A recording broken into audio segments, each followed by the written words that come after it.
All right, we are getting back on track now. Next up, we have a great discussion about employment.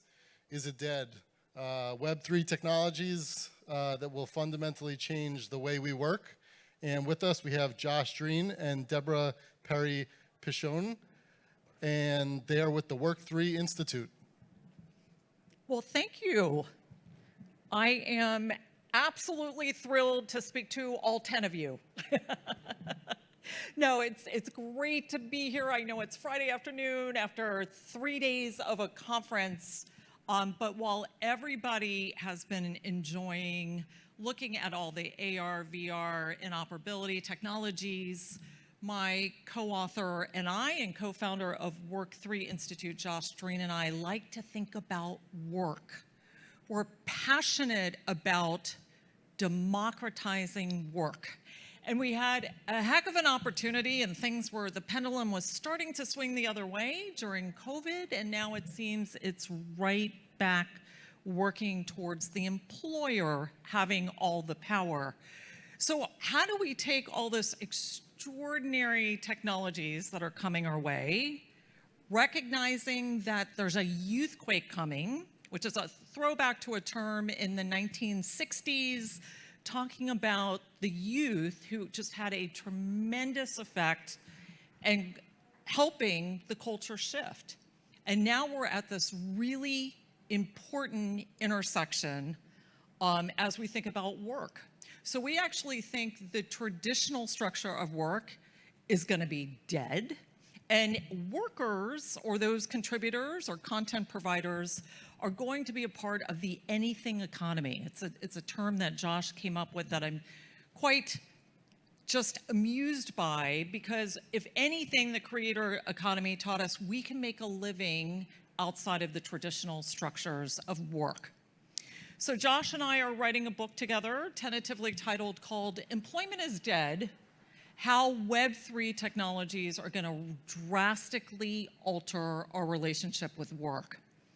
And so we're going to be thinking about technologies like generative AI and how is that going to impact the labor market? What is that shift going to be? What do employers need to think about? What do chief strategy officers need to think about? And what's this mindset shift that we're going to drop or jettison all the traditional trappings of an employment system that dates back to the early 20th century? Technology has evolved greatly, and now work needs to follow suit. So it is with great pleasure that I introduce my co-author Josh Drean and my co-founder of the Web3 Institute. And we're gonna have a little bit of a back and forth discussion and then open it up to the floor to questions. So we thank you for being here. Josh? Thank you, round of applause. Thank you. I told him he had to come here specifically to applaud for us, so thanks, Johnny. Yes, and my wonderful co-founder and co-author, Deborah Piscione, has been doing a lot of work in the innovation, risk-taking space, and so it's just an honor and a privilege to work side by side with her on this book, on our organization, and she queued it up really well. I mean, you don't have to look very hard to see that employment is outdated.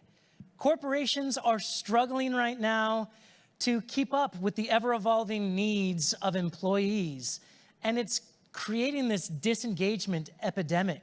If you look at the stats, Gallup just published their latest global workforce trends, and it shows that only 15% of employees in the global workforce are engaged. That means that a staggering 85% of employees are either not engaged or actively disengaged. And the big problem with that is that it's extremely expensive. It's estimated that a disengaged employee in the workplace costs about 34% of their annual salary.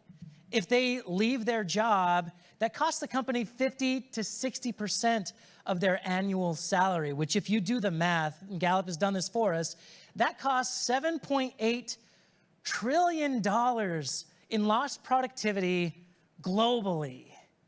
That's a huge waste of money because employees are not happy. And what we're seeing is two camps. The first camp is, well, I'm the boss and the economy isn't great, so RTO, everyone has to come back to the office.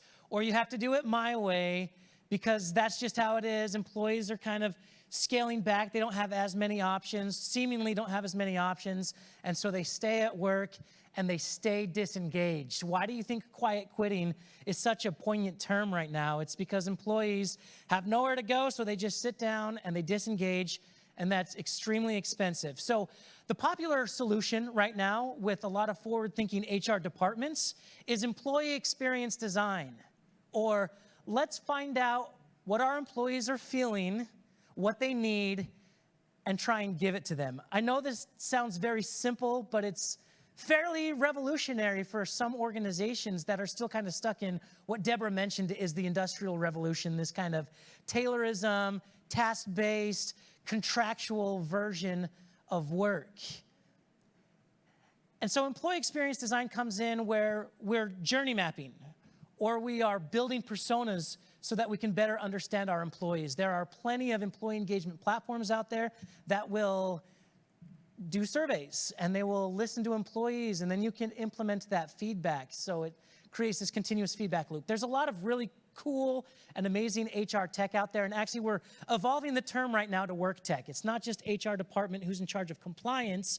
Their job now is how do we design experiences for employees that matter, that they want to be there, and that's employee experience design. However, the premise of our book is that employee experience design will fail for two reasons. The first is even if we do employee experience design perfectly at the organization, there are still pains that employees will feel because of the structure of work. Sure, you've done all the right things to make your employees happy, but they still have to have a boss. They don't really like that. They still have a 9-to-5 job. They might have to come into the office when they want a more customized version of work, or this hierarchy of a central group of decision makers who tell me exactly what I need to do. I just need to go implement it, which means innovation and creativity is swept aside.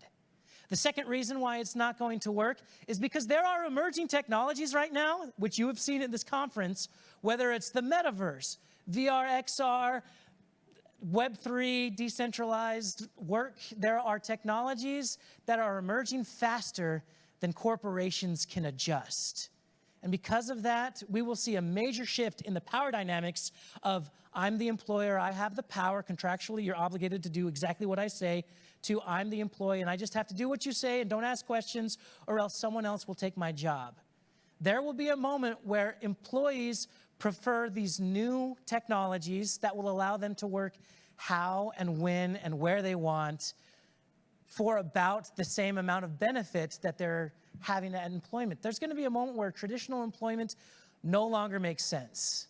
And it already doesn't make sense, and companies are adjusting. If you look at the stats on major organizations like Walmart and Siemens, and even like retailers, frontline employees at McDonald's, you'll see that their workforce is no longer a majority full-time employees.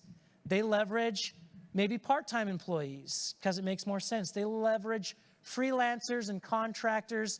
They will bring in third-party advisory services, and all of this makes up not employment, but a workforce ecosystem that is very different. So immediately, employee experience, the term is outdated itself because it's workforce experience. It's about how are our people experiencing work.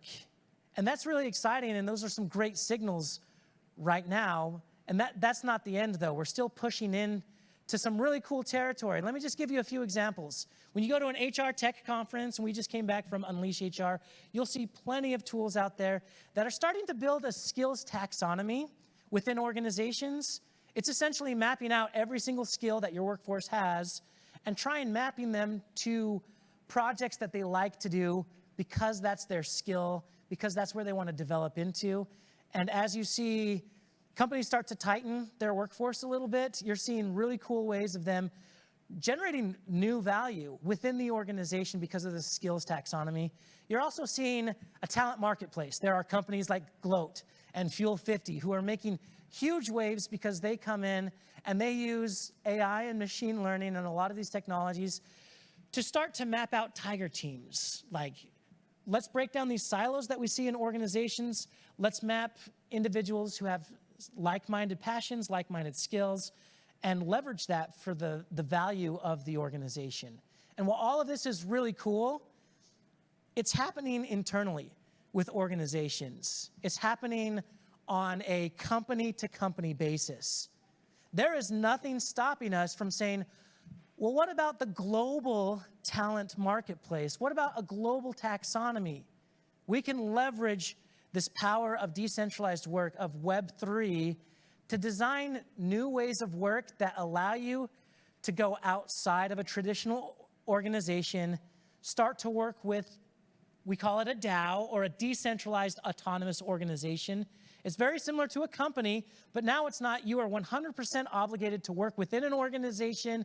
You have to do X, Y, Z, and the pains of employees tend to look like, I am doing 90% of what I don't like at this organization just to get to that 10% that I love. Well, what if I did the 10% for that organization and then worked maybe 10 to 30% for another organization, and now you can start to see this ability to mix and match several streams of income, working for several DAOs at a time. All of this is based potentially on blockchain, which allows for a more decentralized version. I know I keep using the word decentralized. That's simply saying you don't need a centralized group of decision makers. You're outsourcing that to the individuals who are there working because they're passionate about what they care about. And so me and Deborah are very passionate about this because we believe that the power is with the contributor. It's with the worker.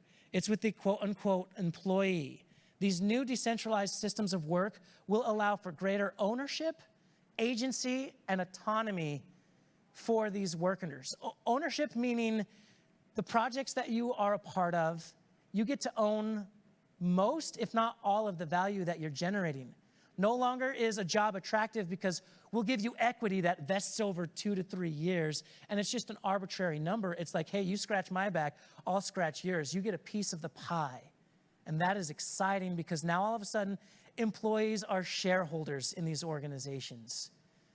Agency, because now you get the agency to create how you want, when you want, from wherever you want in the world, instead of having to take that cadence from the centralized decision makers who may know what's best for the company, but they don't necessarily know what's best for you and your passions and what you love. And so you get to reclaim that. And finally, flexibility. You get to work when you want. I mean, take a look at what happened in the consumer world with Uber. Uber's great because now I, pull up the app, start driving. I don't have a boss. I can work when I want. I can go pick up the kids. No one's gonna get mad at that, and I can earn as much or as little as I want. And this is an overgeneralization. We're not getting into the weeds of the problems there, but what if we take that same model and we apply it to skills, capabilities, talent? That's the future. And so I just want to simply say that we have a long way to go. I know that there was this whole, the metaverse is going to change everything. Oh, Mark Zuckerberg couldn't deliver, so the metaverse is dead. The pendulum, as Deborah said, is swinging, and we are focused on the case studies. We're focused on the companies who are generating ROI. And I believe that Web3 holds the key to unlock the creativity, the productivity, the passions of individuals and teams. It solves the problems of employees who are stuck in a system that no longer works for us. The industrial age was great. We've officially moved out of it. We now need structures and systems that allow us to move with agility, with speed, to maximize productivity. We're already seeing this happen in the gaming world. We'll continue to see it take off as more and more DAOs come along, as more and more employees realize, I want something else with my life. And so I say this again, work is outdated. Technology is coming that will allow employees to do work in the way that they see fit, and is causing a revolution that is really exciting because now we bring creativity, inclusivity, productivity back into the workplace.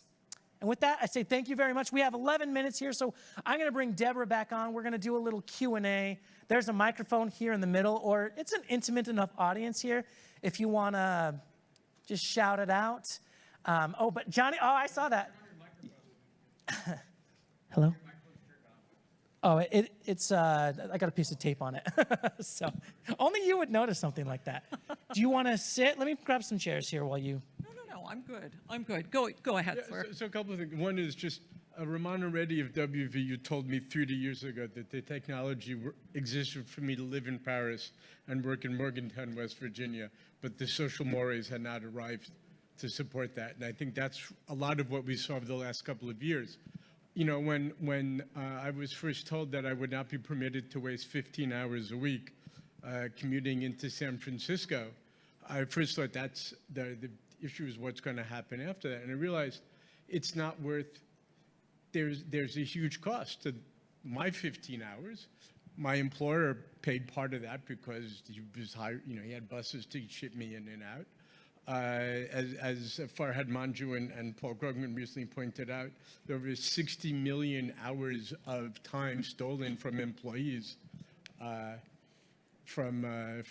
that they gained back by not having to commute. But I think the essential thing is the cost. Return to the office is kind of like in the old days of factory owner going out and saying, I'm not going to offshore this factory to China because I want to be able to walk out and see people working. And I think a lot of what's going on is managers want to walk out and see people working, or at least see them present even if they're not necessarily working. Maybe they're watching cat videos. But the cost structure will force them to allow people to work remotely. So we were just having this conversation today, and the premise, we can't give too much away about our book. It comes out next year, next fall. It's being published by Harvard Business Review. But it's really about, we're at a place now that we could potentially even take out managers due to the technologies that are coming, right? And I don't think our job right now at Work3 Institute is helping traditional incumbent companies make that transition. How do you step on the bridge towards Web3 and understanding Generation Z that's coming up and really sees the world quite differently in addition to the currency of how they're rewarded for the work they do. But it is about this mindset shift that has to occur, that work should be based on productivity and passion and not someone sitting in a chair, you know, where a manager can micromanage and oversee. So I think the shakeup, the big shakeup, is really generative AI and the future of the labor market and the unknowns that are going to cause employers to finally think about what jobs are we going to eliminate? Like, this is what's going to be the turning point or the tipping point, if you will. So I don't know if you have anything else, Josh, I think that's great, yeah. that you want to add. Yeah. But this is WAGMI, right? We're all going to make it. So as you look at these great technologies in these expos and all the excitement, there is another component here that we all need to be a part of to make this shift together. And we do see it's coming, and the big play will be generative AI and the future of the labor market, and where employers have to shift dramatically as they think about moving forward in headcount and P&L overall. Next question, please. What's your name? Hi, my name is Cadet CUNY, and I have a question about what you're seeing in terms of the motivation for this more kind of what I see as an independent model. And when you say that people want to feel more engaged, and yeah, what research do you have to show that people are going to actually have that level of self-motivation? That I guess personally, as someone who ran my own studio and loves the entrepreneurial spirit of that, and then just worked at Meta for 3 years, just got laid off last week, and am contemplating, do I want to go back under a big umbrella like that and not have that power, and you know, issues I saw with that managerial level, and you know, the efforts they're making to flatten that, which I think is great. But I also saw that a lot of people wanted to be led and a lot of people wanted to be told what to do. So I'd love for you to speak to that. That's a great point. Do you want to? You We just start. had this conversation. So my passion is around innovation, but it's people innovate, not products, right? And what that means is every person in every corner of the company should have the ability to bring forth new ideas. And part of that structure is, yes, having a formal process where people can bring forth new ideas in a trusted environment, but an inverted organization or moving towards a flat organization. But 80% of employees should be self-motivated because they're spending time on passions and 90% of what they want to do day to day. 20% still need to be led. And that's just the reality. I think there's a lot of underestimation about Gen Z. We always comment the next generation, they're lazy, they don't, but that's not it at all. It's really tapping into how they think, how they spend time. You know, video games are not a waste of time. It's a whole different level of productivity, reward, motivation that employers need to now tap into. Yeah, Cadet, and I love that because in theory it sounds great because 100% of everyone is motivated to do what they love.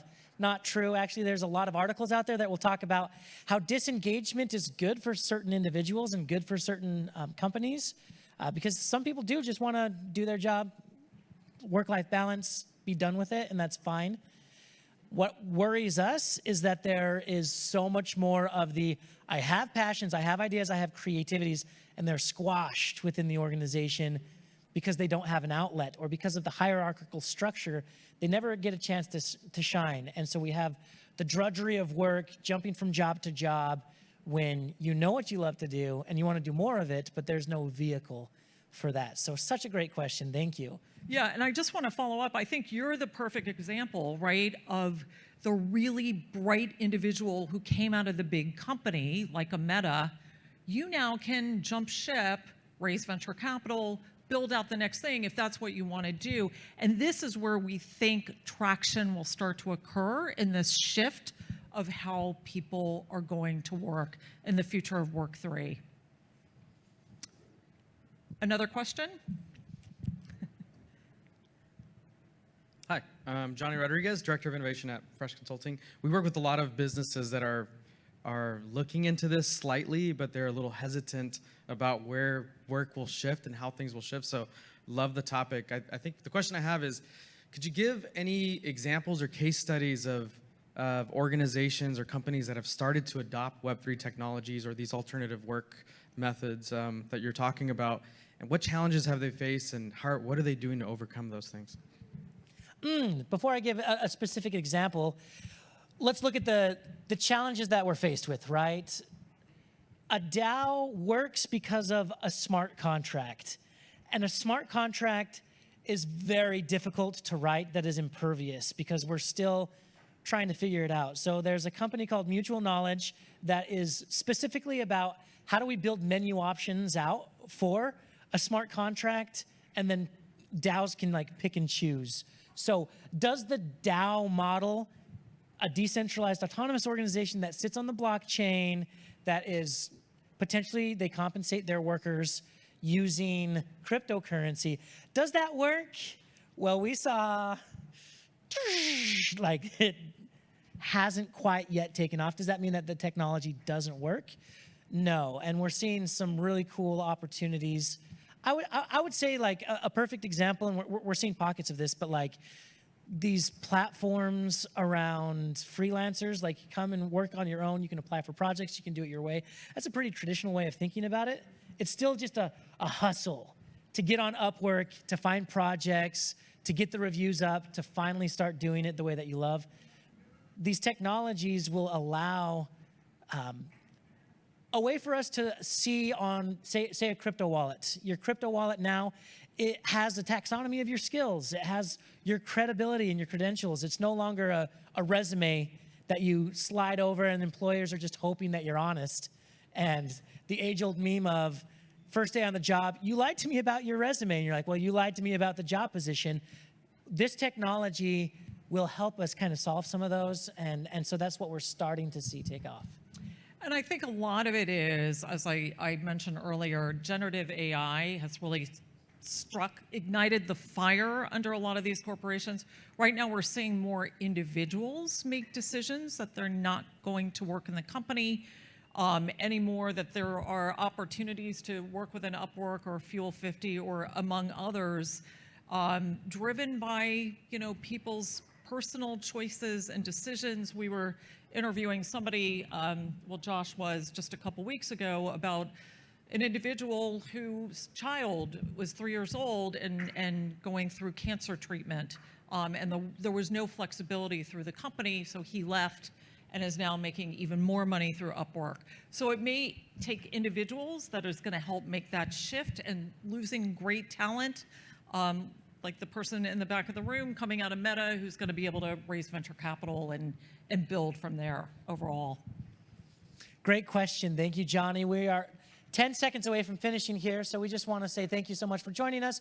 Please follow us at work3.me. There's plenty of resources there for you. We are going to stick around afterwards to answer any questions just out here in the lobby if you're interested. But obviously, we're really passionate about this, and hopefully we find some like-minded individuals who are interested in continuing the conversation. So Thank you so much.